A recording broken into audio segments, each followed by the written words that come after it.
Namaste and welcome to Detours with me, Anuradha Goyal, where I talk to some very interesting personalities about journeys of all kinds.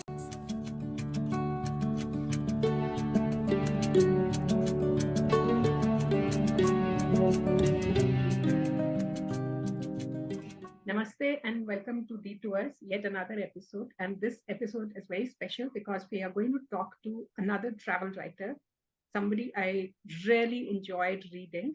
He is Haroon Khalid, and I read two of his books, Walking with Nanak, which is about all the places associated with Guru Nanak Dev Ji in Pakistan. Incidentally, the places which are not so easily accessible for us. So it was like a virtual travel with him. I'm currently reading is another book, In Search of Shiva, which talks about the folk traditions as they are still being practiced in, if I can say, Indian subcontinent. Although he talks more about Pakistan, but I've seen many such incidences of folk traditions in India as well, across India rather. In fact, in India, in Nepal, in Bhutan, in the larger Indian subcontinent. So I'm very happy to welcome you, Haroon, to Detours. And I look forward to having a heart-to-heart conversation on being a traveler, on being a travel writer, what it does to you, how it changes you, and your perspectives, and of course, the future of travel writing as it is. So let's begin with a little bit about you. How did you become a traveler and a travel writer? So I think my love for travel was born by my father. He has his own business. And so for that, he used to go out to different cities for sales. So he wasn't really traveling professionally, like for research or any or history or for that matter. But travel was a very important part of his work. And I think he really enjoyed it. And he would come back and tell me stories about different cities of Pakistan. And he's a history buff. So he would tell me about Multan and Sialkot and Rawalpindi and all these cities which have amazing histories, Bhera. So I think my love for travel pretty much sort of grew from there. So I know that sort of has been part of me, but then also when I started pursuing history as a subject, I was doing that in university undergrad. So one thing that I really wanted to do was essentially not just read history from books and not just learn about history through books, but rather go to those places where history has unfolded. So I wanted that sort of personal connection with those places, sort of like a overlap between history and archaeology. So for that, and then to do this more academically, but I mean, life took a different direction, and I started writing for news, and eventually that translated into a few books. But yes, the idea was that I love and enjoy reading about history and culture and traditions, but not just as they exist on paper, but rather also connect with those physical places and see how history unfolds in those cities, in those monuments, mandir, temple, gurdwaras, and shrines. In fact, in my book, Lotus and the Stone, which is right behind me, I have explored almost the same genre of history or the strands of history that continue to live. The strands of history that we think are lost or are not so obvious to at least the urban dwellers, and they continue to live. So it's very interesting. So I also saw that you have a book on Lahore, which I'm yet to read, in which, and you live in Lahore, or you lived in Lahore at some point in time. So, and you've written about your own city, and not many authors have done that. I know Orhan Pamuk did it for Istanbul, and some other, Khushwant Singh extensively wrote about Delhi, a city he lived in. So it's usually done by people who've lived all their lives in one city, but most common people tend to ignore the history that is pretty much around them. So what has been your experience of writing about or traveling in your own backyard and discovering the layers of the city that you live in? So, I mean, my interaction with Lahore has been very interesting. So I was born and bred mostly in Lahore. I only moved out of the city when I was, I think, 27, 28. So pretty much as an adult. So of course, growing up in Lahore, like I was always told that Lahore has a fantastic history and so on and so forth. But when you actually start searching for those traces of those history, like people will only point towards, let's say, Badshahi Masjid or the Lahore Fort, and that's where history resides. And the city Mhm. is the new city that has expanded is more on the west and the south side. So the idea was that, oh, these are new places, and that's where history is. And usually also, and that's one phenomena with our colonial, post-colonial education system, that we talk about history. Firstly, there's not enough focus on South Asian history and our regional history and our folk history particularly. But even when we talk about history from a very top-down approach. We talk about, so for example, like Mughals become a very important part of Pakistani history. I know things are changing in India, but it's still very important in Mhm. Pakistan. So there, the focus is primarily on the kings, Mhm. and who came after who came after who, without talking about how the people of the city lived, what were sort of other important characters of the city around that time. So I think my journey then essentially, so what happened in university was that I met a very interesting person, Iqbal Kaisar, who I call my mentor, and he's mentioned in several of my books, including Walking with Nanak. Yes. So he was giving a lecture on the history of Lahore, on the Sikh history of Lahore, and he talked about essentially places and spaces that I have interacted with throughout my life, but Mhm. I've never seen them as historical places. Mhm. So he essentially talks about how all these small villages and hamlets that existed around Lahore, and that also something which happened with Delhi as well.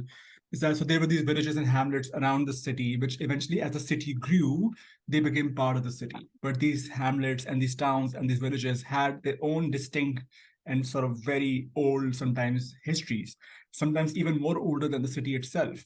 But now they've been reduced to poverty. Now they're seen as ghettos. Now they're seen as kachi abadis, even though that's not really true. It doesn't really capture the essence of what those places are. So these are like villages within cities. So an oxymoron itself.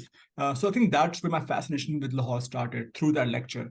I wanted to sort of know more about these places, see how history unfolds around us every day. So essentially interact with places that I've interacted with growing up, but never Mhm. seen it through that historical lens.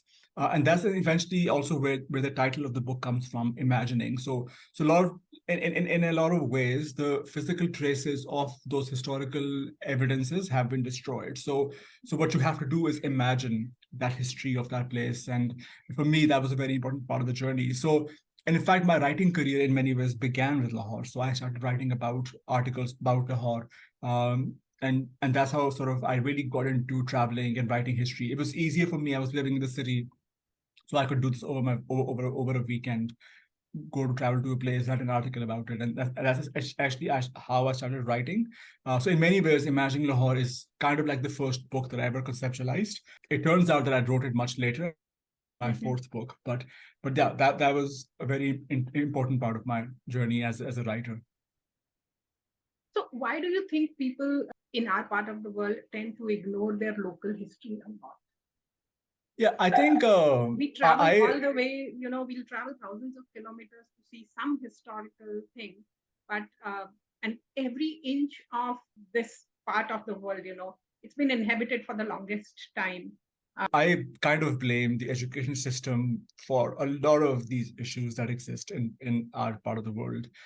And I see the education system as something which came from the colonial state.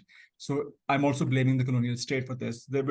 So essentially what the education system that was designed by the colonial state. So the colonial state essentially by design, because it was a modern state, it looked down upon folk practices and folk traditions. They were somehow seen as these weird traditions that were not really serious enough. But what is more regional history that we talk about is folk history. And I think because the focus was so much on the written text and looking at history from above, I mean, subaltern history as a discourse eventually, I think it was in the 70s or the 80s that it eventually became something of a bigger thing. I mean, it wasn't really a thing even prior to that. So essentially, we've never been, our education system has always been geared towards looking at history from the top, from the above, and ignoring folk traditions, folk practices. And a lot of history is hidden in these folk stories. So I'll tell you a very interesting example that I sort of talk about in walking, and sorry, in Imagining Lahore, is that so so essentially so my argument is that of our folk stories also have now, which is called Ichra. And Ichra used to be this huge town before Lahore became Lahore. And at one point, it is believed that it was bigger than the city itself. And some people also argue that it is actually it is older than Lahore. So this was the original city, and Mhm. Lahore eventually grew around the city, and now it's become a very small place within the larger Mm. metropolis of Lahore. And that's just a theory that there's no historical evidence. There's all folk tales and traditions. But what is also really interesting is that close to Ichra, there is a mound, and it's probably an archaeological mound. And how I know that it's an archaeological mound, I mean, it's never been researched, but there's a Sufi shrine at the top of that mound. And the story is that once the Sufi saint got angry and he started dancing. And Mhm. as he started dancing, the world started getting destroyed. And you Mhm. also, and just sort of, I'm just going to pause there and also make a comparison between the Sufi dance and Shiva's Tandava. It's very, Mhm. so you can see also how these traditions are borrowing from each other. So the Mhm. Sufi saint essentially dancing and the world around him is getting destroyed. And that Mhm. world eventually, so he had to be stopped. And then the world, whenever the world was destroyed, got buried under his feet. And that became the mound. Now, Mhm. I look at that story and suddenly I'm like, wow, this actually talks, and how that story must have emerged is that the believers or the followers of the Sufi saint must have discovered some pottery or some other sort of things from that place, and that's how the story was born. And that story for me shows that this actually is an archaeological mound that might even have traces of the city of Lahore, and this is part of folk story, and the colonial state for that matter, and even the way we look at history today, for the larger part, ignore these kind of folk traditions, and we focus more on written text. Just to add a little bit of tidbit to that, according to my research, I've done a lot of research on Ramayana. I've worked a lot on Ayodhya. And according to my research, Lahore is named after love, one of the sons of Sri Ram. So it was Lovepur that eventually became Lahore, according to me. Of course, from those days, there would be no physical evidence to say that this is it. But Takshila and Lahore are two places which are named after their sons. So Takshila is named after Taksh, who was the son of Bharat. And uh, Lovepur or Lahore was named after Love, one of the sons of Sri Ram. So that's what our texts tell us. I don't know. Absolutely. Yeah. No, it is. And just to sort of add to that, there is actually a shrine of love Mm. in in the Lahore fort. Oh, So you wow. could, I didn't yeah, know that. Do you have pictures it's of that? it's in my book. I because that place is now is visitors are not allowed to visit there, but you can find them online as well. Okay. It's called the Temple of Lavapur or Lavpur, Oh, and okay. it was constructed around Akbar's time, Oh, and okay. that's the So, myth. yeah. That's the No, story. so the So physical temple would have obviously been constructed much later. yeah, We don't have temples of those eras, but I'm very happy to know that because I didn't know there is actually a temple of love yeah, yeah. in And, Lahore. and So the good. story is very much part of Lahore's folk history. Like you talk to a random person, several people, and they will tell you this is how Lahore was formed because it is very well known, and people take a lot of Yeah, pride in it. In fact, yeah. I think Actually, our scriptures very, very clearly mention these, eight sons of these four brothers. They went to in eight directions and set up eight different cities, and all those cities continue to exist today. So, and some of them are in the western part, which is close to Lahore. In fact, another thing I wanted to tell you, both your books mention Iqbal Kaisar ji, very, very reverently. And in a lot of my talks that I give on travel traditions or travel writers, I always say that the world owes a lot to travel writers because whatever history we know of most of the world is because of travel writers, because only travel writers were writing about what they saw. And for example, Hyun Sang, Pahin, the 7th, 8th century reconstruction of Indian subcontinent is primarily based on their travelogues. For everything, we go back to Hyun Sang and say that he wrote this about it, so this must be true.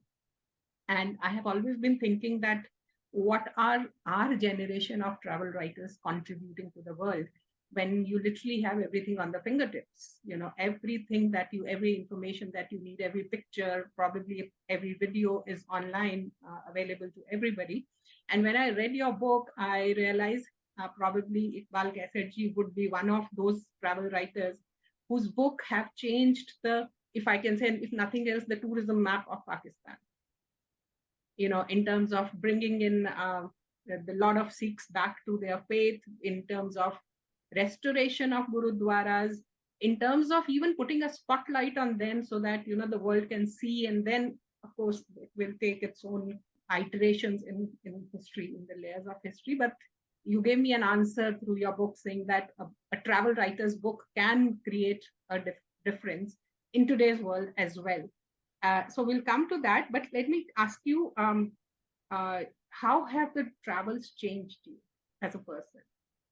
I think it's been absolutely integral to my own intellectual growth and my growth as a writer. I think like I really understood the folk religious traditions and by extension the pre-colonial traditions of South Asia through my travel. I mean, the shrines that you mentioned in such a Shiva that I've talked about, where these different traditions come together. Now, these are shrines that you don't associate with Islam, like these are shrines of Right. phallic offerings, sacred dogs, and so on. So when I was doing this research initially, I thought of them as anomalies. So these are just weird traditions that have emerged over the years. But I think through my travel, as I've seen more and more of these traditions, and I've really understood, or at least some aspect of religiosity that is how it is expressed in South Asia, in Pakistan, even today, or in Punjab, is that I feel like these traditions are actually more widespread than we imagine. I mean, now our understanding of religion and our understanding of culture and traditions have become very different from how these traditions were in a pre-colonial state, where where the emphasis on folk was so much and not so much on the written word. So I think for me, like that was a very important part of my intellectual journey. I think all of my writing now is in many ways informed by that. Like even though my next book is a novel. It's not travel writing at all. But I would have not been able to write that book without essentially doing all the travel that I did and understanding how folk traditions are practices, what's the connection between history, mythology, religion, culture, and geography, and how do they all overlap. So for me, that's been very important. I'm absolutely grateful for this opportunity that I got, and yeah, I'm grateful for the kind of for the person that I've become since. So do you read a lot of travel writers? I have. So essentially, when I was doing a lot of travel writing, which was still Imagining Lahore, which is my last book that came in 2018, I think, I was mostly reading travel logs because I really wanted to understand the craft as it has been written by different people. I mean, William Dalrymple in a South Asian context, like I absolutely fell in love with him. And then through him, I was able to discover many other travel writers. I wouldn't call Khushwant Singh a travel writer, even though his book Delhi is essentially it's a fictional travel around Delhi, but it's not really travel writing. But I sort of imagined it through that genre. So yeah, I think for me, William Dalrymple was something who was a big influence. Bruce Chatwin, another person, was a big influence. And then there's this Islamic scholar who does a lot of work on Sufi shrines in Pakistan. His name is Urkan Wasim. He's a German Islamic scholar, and he's done ethnography at a lot of Sufi shrines and other Muslim spaces. So his work was very influential. And I think what I really enjoyed about his writing was that how he was talking about some very complex traditions and very complex concepts in a very layperson's language. So I think that these are few travel writers that I really enjoyed reading. Yeah. I think I do see a glimpse of William Dalrymple's Nine Lives in your In Search of Shiva. He pretty much did a similar thing in India with Nine Lives. So yeah, I do see that glimpse. But any other, these are probably travel writers of our times. Any other travel writers of, if you have you studied any of the ancient travel writers or historical travel writers? I mean, not much, but I mean, in a way, like I'm thinking about Babur. Like, would Babur be a travel writer? Even though I Babur, would think so. yeah, Yeah, I would think yeah, so. I've read Baburnama, so yeah, yeah, the amount of detail you find in that yeah. book It's a is very amazing. travel-oriented book. I Yeah, mean, I would also ask the question: like, would Guru Nanak be a travel writer? Guru I Nanak mean, was a traveler. I wouldn't say a travel yeah, writer, but so I have figured out that as you travel and travel and travel, you tend to become a little philosophical, little more global person, somebody who can relate to anybody very easily without really seeing the differences. So I think Guru Nanak Dev Ji would be one of the best travelers in last 500 years. Uh, Before that, of course, Adi Shankaracharya is another person. He was just 32 when he passed away, and in 32 years of his life, or rather 24 years of his life, he traveled across whole of then Indian subcontinent, traveled all across multiple times, set up much. So he's one of the biggest travelers. Then Swami Vivekanand ji was a big traveler. So Guru Nanak Dev Ji, I would say more of a traveler than a travel, because he didn't write about travel much. No, yeah, you're absolutely right. But he was writing while he was traveling, so it was more of a Yeah. reflection and Yeah, so philosophy. it would reflect in his works. But so, for example, Yeah. when I read poetry of Meera, you see a lot of glimpses of travel. So one of her best bhajans is like Karna Fakiri Fir Kya Dil Giri, which is like an absolute traveler song. That if you have to, when you want to travel, just travel. Then you have no nakras. Like someday you'll get laddu, as in laddu. Someday you will have to sleep bhukha, hungry. So these are people who travel. So travel would seep in, but they've really not done travel writing the Yeah. way Yeah. Hyun Sang has done. True. The way Yeah. a lot No. of Europeans have done. A lot of Italians, French, and of course British have done great travel writing, I would say. Um, Even today, my biggest source of history for a lot of Indian cities and regions remain British gadgeteers. Yeah. They did a lot of great work.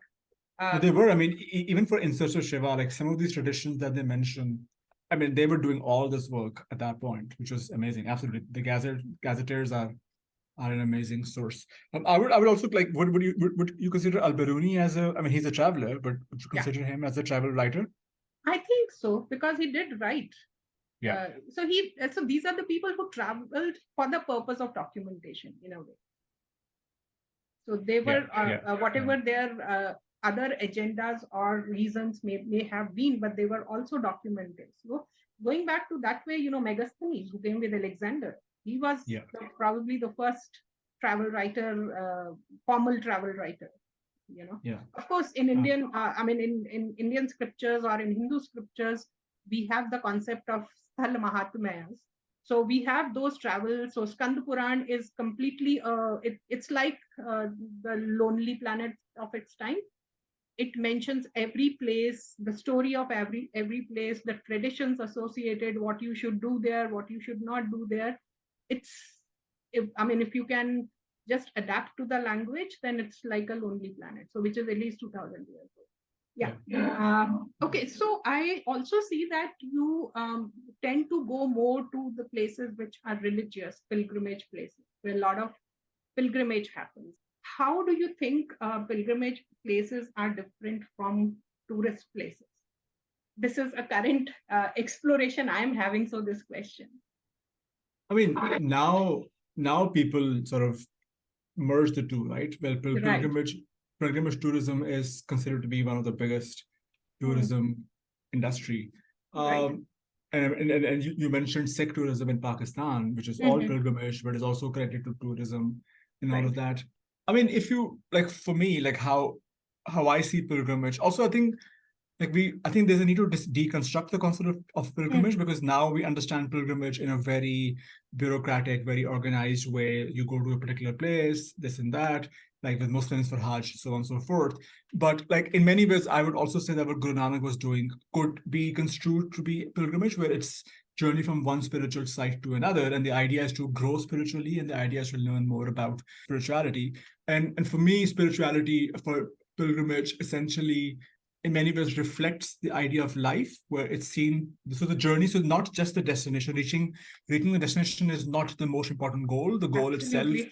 the goal is the journey itself. And the more difficult you make the journey, the more sort of spiritually rewarding it is. So and with tourism, with tourism, like the focus is much more on the place. So you have to get to a particular place, take your pictures, put it up on Insta, make a reel for TikTok, and then you sort it. So I think in the definition, like the what pilgrimage encapsulates is different from what, let's say, tourism encapsulates. But now religious travel and religious tourism is such a commercial, capitalist thing that it's hard to sort of disentangle the two. Unfortunately, what you're saying is right, and it's probably right across the world. So I have been writing lately on pointing out the differences between a pilgrimage and a tourism. So in a pilgrimage, you are it's as much a journey inward as it is outwards. And like you said, the more difficult it is, the more connected you are with yourself and with the element or the spiritual energy that you are trying to connect with. And one of the things that pilgrimage entails is giving up. So you don't engage in sensual pleasures. You give up.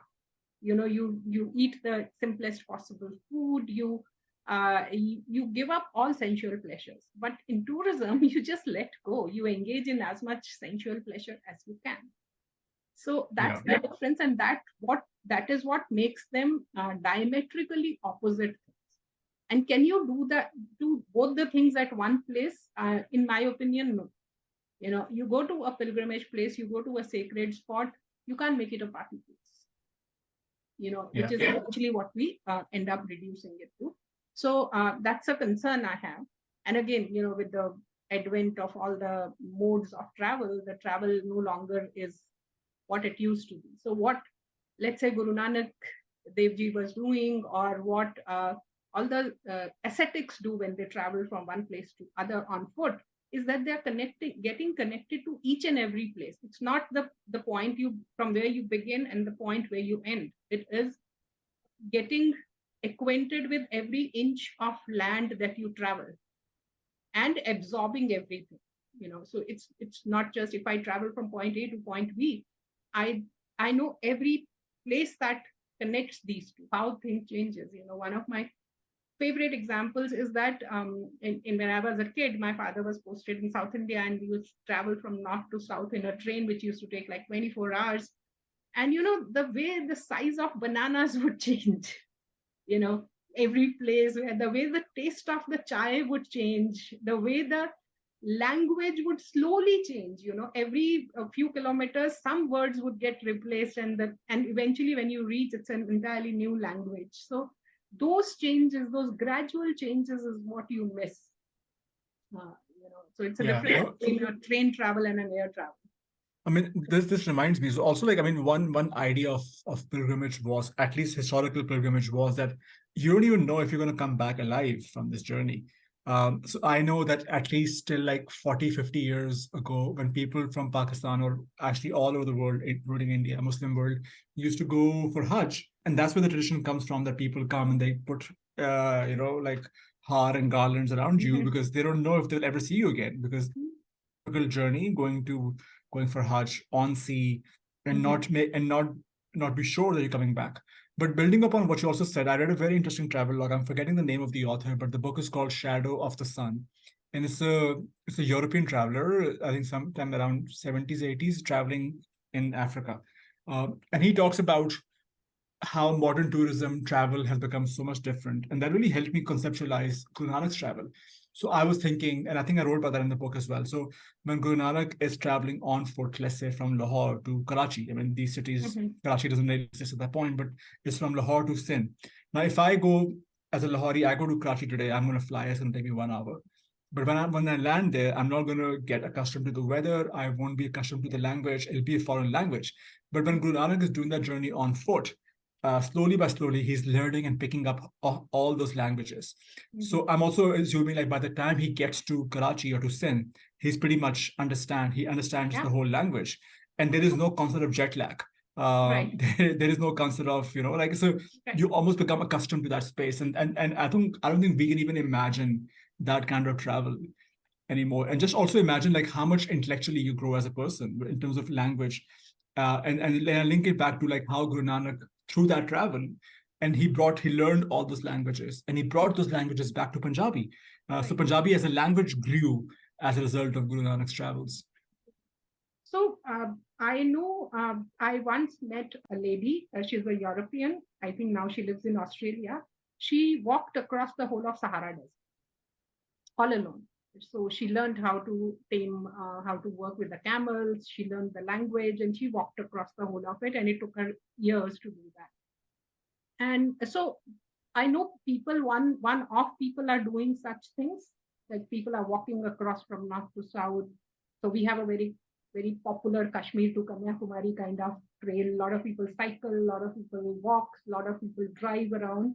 But that has become more of a genre of travel, more like an adventure travel, where you kind of throw a challenge to yourself and then you do. I don't know how much of it actually involves learning, which is what my biggest motivation of travel is, that you're going to learn. So Yeah. adventure So, is doing it to an extent. so this travel is now connected to athleticism, and Yeah, it's an athletic sports, almost like a like sports pursuit. it's more like a challenge you take up and then you do, and the goal becomes to finish that. Yeah. Yeah. So you're not really Yeah. connecting. So the way Guru Nanak Dev Ji was traveling, I don't think he had a exit date from a place. So he would just go live there as long as he felt he wants to live and then move on. Yeah. Kind of Yeah. place. But I have a feeling that will come back, because eventually travel is in search of some meaning. You can't do meaningless travel for too long. There's a limit to how much you can do consumer based travel, where you are there only to consume. Yeah. Well, I hope so. I mean, there's a whole eco challenge that comes, environment challenge that comes with consumer-based travel, Yes, yes. And consumption-based also travel. it's Sorry. meaningless. I mean, eventually everybody in life looks for meaning. Whether they are able to articulate it or not, as well as probably we do, but most people are looking for meaning in life. So that brings us to, we started with history, that brings me to the future of travel writing. With AI coming in, ChatGPT coming in, and literally every place already on the internet, where do you see the future of travel writing or travelers? I think at this point with Chat GPT and AI, people are scared about the future of writing for that matter. Hmm. So I did a fun thing where I went on ChatGPT and I'm like, write me an essay on Lahore in the language of Haroon Khalid. And Hmm. it wrote me an essay on Lahore in my language, which I didn't really appreciate, but and I did the same for Salman Rushdie and gave me an essay in the name of Salman Rushdie. But when people are afraid of writing, and so and I can talk about writing first, and then we can talk about travel writing. But I think what AI will do. I mean, I'm slightly more optimistic than sort of the doomsayers. I think what AI will do is essentially make the process of writing slightly different, where you will still write, but you will sort of use AI to sort of maybe modify your writing or check your grammar for them. I mean, in many ways, we're still using AI in Microsoft Word and Thesaurus and all those kind of things. But I think it's going to change how we write and how we engage. I'm not sure how that's going to be. I imagine, like, I began writing when Google was very much part of our everyday use, but I mean, there are people writing and researching before Google that I can't imagine, and ebooks that I can't imagine what is being done. And I think AI will sort of kind of change that in that way. But yeah, but I think also what, and then linking to travel writing, I think what AI can also, so AI can produce, at this point, AI can produce like good quality stuff, but it does lack that authenticity. It does lack that sort of rawness sometimes that you need. I don't know if you've heard this, the Freddie Mercury song cover that AI sang, the Adele cover is a whole. It was on my Insta the other day where AI as Freddie Mercury sang a song of Adele, Okay. and it was a great cover, but like, I mean, but it was still not Freddie Mercury. Like, the rawness of his voice was still not there. And I think if you're like a connoisseur of music, like, you can sort of see the nuance. And I think with writing as well, like when I asked it to write, ChatGPT to write an essay in the language of Salman Rushdie, it was a good essay, which will get me a good grade if I was in my undergrad, but it's not Salman Rushdie, and it's not that level of writing and that level of human connection. I think travel writing will become even more important, where it provides you with that authenticity. So also I think we have to imagine, and especially especially for people who don't really engage with a lot of travel writing. I think when we think of travel writing, it's not about going to a place and describing what that place is and moving on. Usually, what travel writing is happening now is that you engage with a certain aspect of that place. So, for example, if I go, I'm only looking at history and temples or something else. And so there is that focus that I think with AI now, people will require more authenticity, and travel writers can bring that authenticity. So one thing that's really been appreciated for me for my journalistic writing as travel writer is that I was actually going to the places and talking about those places, whereas a lot of people are talking about those places without actually engaging. And I think that will become even more important as we think the world more. I think I actually see travel writing as a way to really break stereotypes. And I think a lot of my work essentially is geared towards that. Like, if you actually travel around Pakistan, we have an image of Pakistan which is created globally, and even as Pakistanis, like, we grow up with that image. But once you move out of the cities and you look at these traditions, it really challenges your understanding of what Pakistan is, for me at least. And I see that becoming even more important with AI. So my take on AI is that it can reshuffle and give you what already exists on the internet. It can do a little bit of intelligent thinking that, okay, so a travel writer or any writer A uses these words more than these words. It can do some algorithmic thing, but it cannot create experiences. So if I am visiting some place and I have an experience that no artificial intelligence can create that, at least not as of now. I don't know about tomorrow. So it can rehash what is existing. It cannot create. And I also think that I mean, let's say we are 21st century travel writers, we need to document places as they, or spaces as they exist today. So what my biggest role model is Hyun Sang. I mean, what he did in 7th century is something that we need to do today, because, and today it's far more easier for us to do. At least there are multiple mediums to document, multiple ways to document it. I mean, you can just take voice notes and document the whole thing. And it's going to be important because the world is changing fast, and what we see today will not, 50% of it will not exist 50 years down the line. So from that perspective, it becomes very important. Yeah, no, I mean, so your comment about authenticity reminds me of this travel writer that I've read, and he's passed away. He was a British columnist, and I actually wrote to William Dalrymple and asked for a few recommendations, and he recommended A. Gill.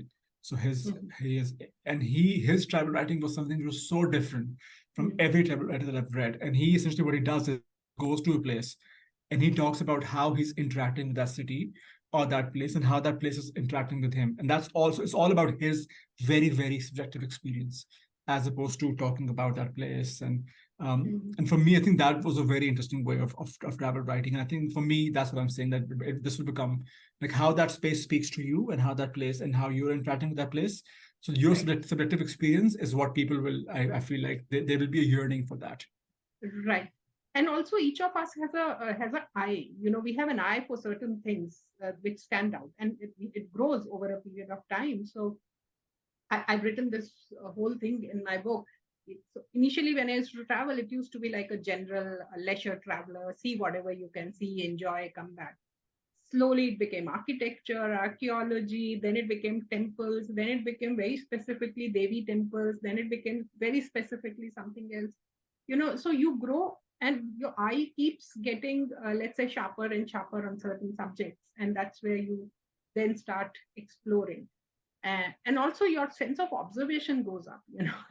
I always say 20 years back, about 18, 19 years back when I started writing, I could travel for 5 days and come back and write 500 words. Today I can step out and write 5,000 words. So your sense of observation and what you absorb and how you connect the dots goes up a lot. Right. So what is the next on your plate? What are you working on? So I have just finished a book on Varis Shah. So Varis Shah is the writer of Heer Ranjha. I know. And it's a fictional book. It's being published by Penguin, so this will come out in February. But essentially, it's divided into two parts. There's one part which is a fictional version of Varis Shah, and how from his childhood to his adulthood to the point that he writes Heer Ranjha. So what are the social political things that are happening?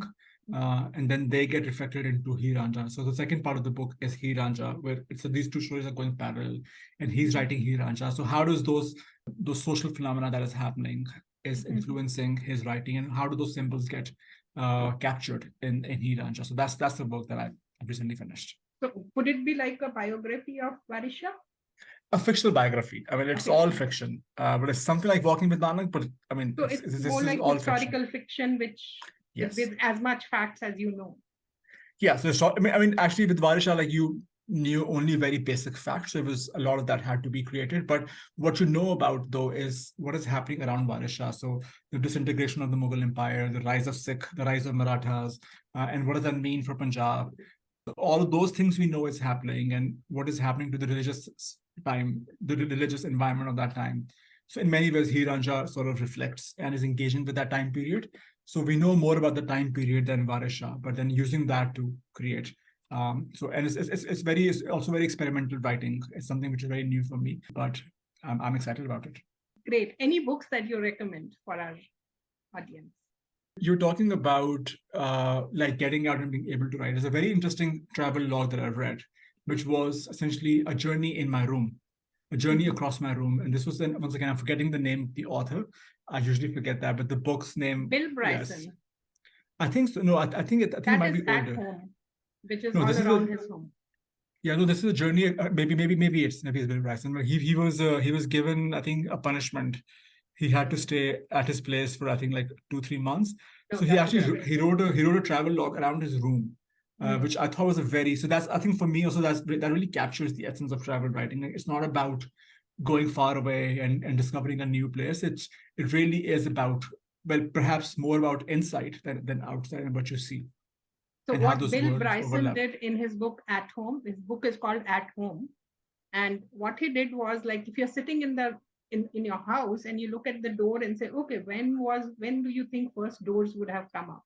And the whole history of doors and windows and table and chair and whatever you see in your house, and you say everything has a history, how it has evolved to its current state over a, you know, over a learning curve or an evolutionary curve.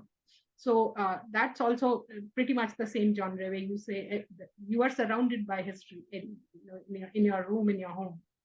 Yeah. So, Yeah. So great, Haroon. Great talking to you, and wish you all the best for your books. And we hope to bring you back when your Varis Shah book is out, because I have, of course, growing up in Punjab, I've heard his Heer. I mean, we've grown up listening to his Heer, but I've not really read his original works a lot. We've read him in reference and in popular songs. So I'd definitely like to have a conversation on his life and his works. And thank you very much for coming over. Thank you for joining us on Detours. You can also join us on Instagram, Facebook, and Twitter. Our handle is IndiTales, IndiTales. See you soon.